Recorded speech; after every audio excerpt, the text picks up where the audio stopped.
ഇന്ത്യയുടെ തെക്കൻ സംസ്ഥാനങ്ങളുടെ സുരക്ഷ മുൻനിർത്തി കോഴിക്കോട് വ്യോമ പ്രതിരോധ കേന്ദ്രം തുടങ്ങുന്നതിനുള്ള പ്രവർത്തനങ്ങൾക്ക് തുടക്കം കുറിച്ചുവെന്ന് റിപ്പോർട്ട് പുറത്തു വന്നിരുന്നുവല്ലോ. ഈ വിഷയമാണ് ഇന്ന് നമ്മൾ ചർച്ച ചെയ്യുന്നത്. എവർക്കും സ്റ്റോറി ഇൻ ഹിസ്റ്ററിയിലേക്ക് ഹാർദമായ സ്വാഗതം.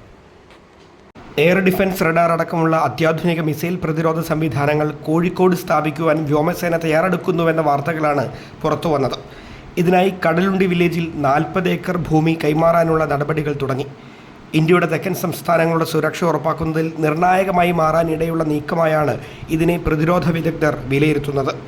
ചൈനീസ് സ്വാധീനം ശ്രീലങ്കയിലും മാലിദ്വീപിലും വർദ്ധിച്ചു വരുന്ന സാഹചര്യത്തിൽ തെക്കൻ സംസ്ഥാനങ്ങളുടെ സുരക്ഷ ഉറപ്പുവരുത്തേണ്ടത് ഒരു അനിവാര്യതയാണ്. ശ്രീലങ്കയിൽ ചൈനീസ് നേതൃത്വത്തിൽ വമ്പൻ തുറമുഖത്തിൻ്റെ നിർമ്മാണം പുരോഗമിക്കുന്നത് ഇന്ത്യയുടെ താൽപ്പര്യങ്ങൾക്കെതിരാണ്.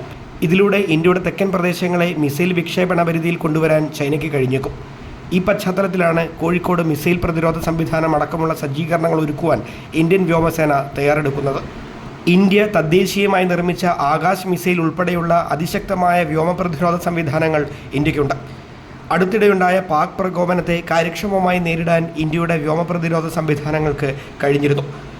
കോഴിക്കോട്ടെ വ്യോമ പ്രതിരോധ സംവിധാനത്തെക്കുറിച്ചുള്ള വിശദമായൊരു റിപ്പോർട്ട് പ്രമുഖ മലയാള ദിനപത്രമായ കേരള കൗമുദി പുറത്തുവിട്ടിരുന്നു. ഇതു സംബന്ധിച്ച കൂടുതൽ വിവരങ്ങൾ വരും ദിവസങ്ങളിൽ പുറത്തുവരുമെന്നാണ് പ്രതീക്ഷിക്കുന്നത്.